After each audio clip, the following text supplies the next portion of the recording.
Welcome, ladies and gentlemen, to the Pro Wrestling Report Express. Damian Nelson and David Octavius Hero here alongside each other for this edition of Express. And it's all about your emails.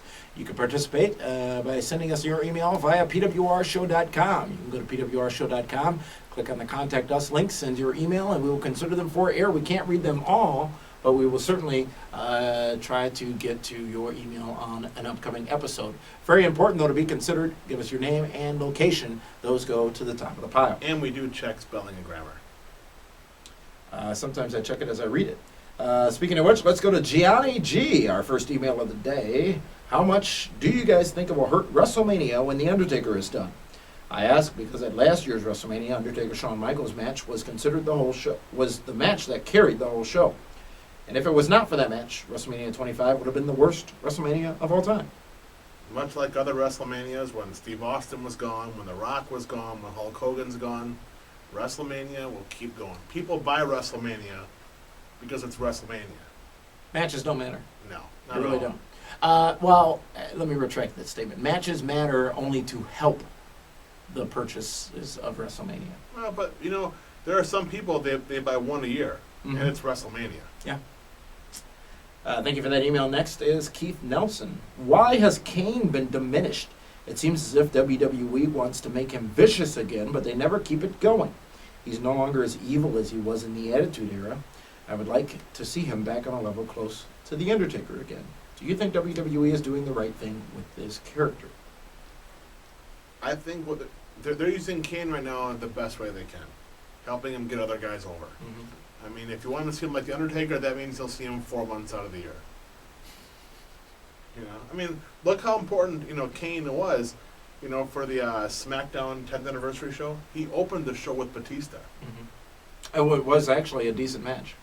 Very solid. I mean, Kane can still go. You know what? Kane, everyone says about how The Undertaker has been around for a long time with the same gimmick and whatnot. Kane's done the exact same thing. Since 1997. After his Isaac Yankem DDS days and his fake Undertaker days. Fake Diesel. Fake Diesel days, sorry. Fake Diesel, yeah. Brian Lee, or was it Brian Adams? Brian Lee Adams? Something like He that. was the fake taker. Thank you for that email. Now let's go to another email from Dylan Cooper. Dylan says, first of all, I just wanted to say I tune in every week and I'm a huge fan of the show. Keep up the good work. Thank you very much for that. We do appreciate our viewers and those of you who tune in regularly. I'm a huge TNA fan and feel that they don't get enough credit that they deserve for being a 7-year company in which their matches, not only money matches, are better than SmackDown, Raw, ECW, Superstars, whatever.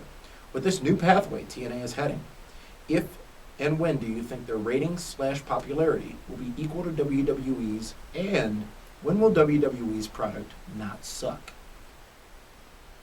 Loaded question. To the point of TNA's matches being better, that's personal opinion. To the point of ratings/popularity,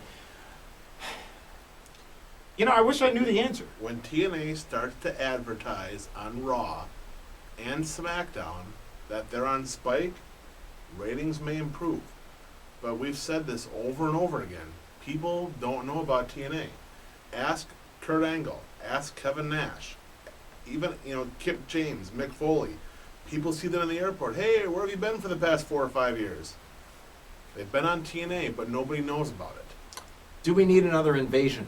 What I mean by that is, do we need something for TNA to do, not bring cookies, but something for them to do to get on the radar of WWE fans, to get on the radar of casual fans, some huge publicity stunt to gain some popularity at the expense of WWE. You know what? And I don't know what that stunt is.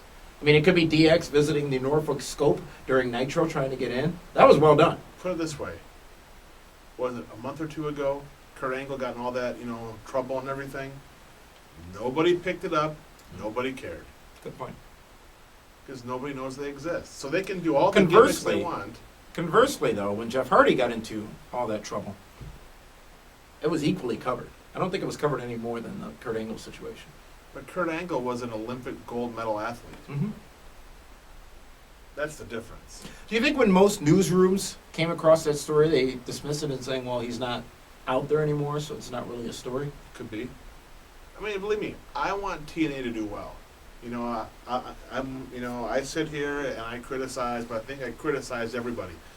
I want TNA to do well because if they do well, everybody else does well. Business does well.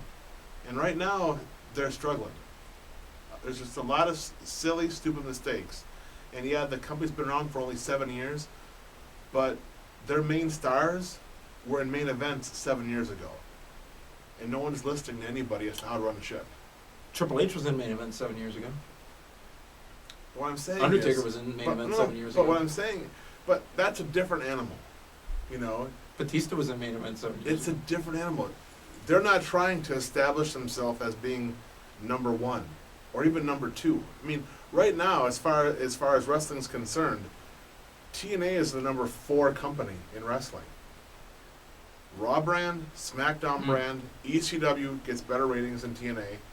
And then, They're about the same Okay. on average. okay, well then they can be 3 or 4. But if you want to, but right now, TNA is the 3rd or 4th best wrestling company in the United States. Interesting perspective. Will Banta sends in this next email. He says, my question is, with former Ring of Honor talents Nigel McGuinness and Bryan Danielson being signed to WWE contracts, if brought to television, who would receive the bigger push? I'll be honest, I'm not familiar with either one of those 2 guys. They both have amazing wrestling ability. And that's McGuinness because I is don't, it's supposedly- because I don't see Ring of Honor. Mhm. I don't get it. McGuinness is supposedly the better talker. I don't know if I've seen much of Danielson talking. We had Nigel on the show, the ESPN radio show a couple of months back. Great guy. Who gets the bigger push? I think it depends on the situation. But at the same time, I don't think they can Brock Lesnar any of these guys, which is bring them in and just kill the roster. But I would imagine that maybe Danielson, due to his intensity and his natural wrestling ability, which is he's a lot like, talked a few days ago about Chris Benoit. He's a lot like Chris Benoit. He's just got that intensity and that drive and that determination and that focus that might make him the ability to be a bigger star than McGuinness. I've heard Nigel initially. McGuinness is a star. Bryan Danielson, they say he's the best wrestler, pound for pound in the world. He's an American Dragon. But you know what? Ring of Honor wrestling, I'm going to say it now, the Skull Crusher, Rashi Brown, is the future Ring of Honor champion. Milwaukee's own Skull Crusher, Rashi Brown. Milwaukee's very own. Let's go now to New Hampshire. Tyler Kellogg sends us in. Hey guys, I love the show. Watch every episode. You guys do great. Thank you very much for that. My question is, do you think WWE should do brand pay-per-views like they used to before they combined all the brands into one pay-per-view? I believe that if they had branded pay-per-views, they would be able to use more talent in their locker room and make enough matches and let people who have the talent to actually get a chance in the main event spot later on. People don't want to pay to see half a roster. They've tried it, failed miserably, and they tried it for a long time. If miserably failing is, comparatively speaking, better than this year's pay-per-view buy rates. Different economy. True. Very true. Very true. But, at the same time, look at Hell in a Cell. Not an ECW match to be found. First Divas match in 2 months.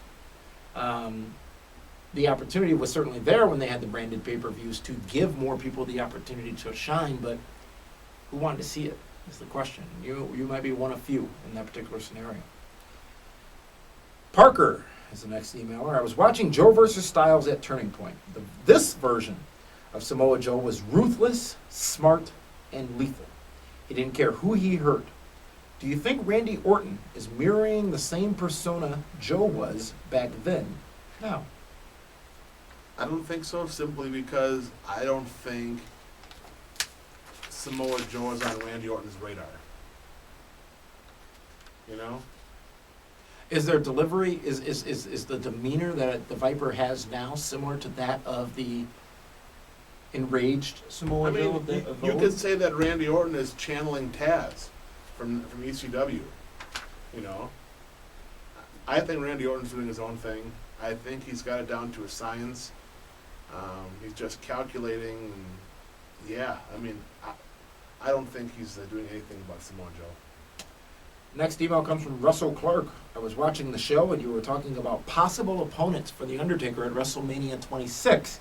I was surprised nobody mentioned Chris Jericho. Jericho's a great heel and is one of the best in the world at what he does.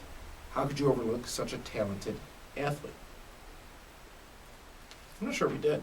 I thought we mentioned Jericho.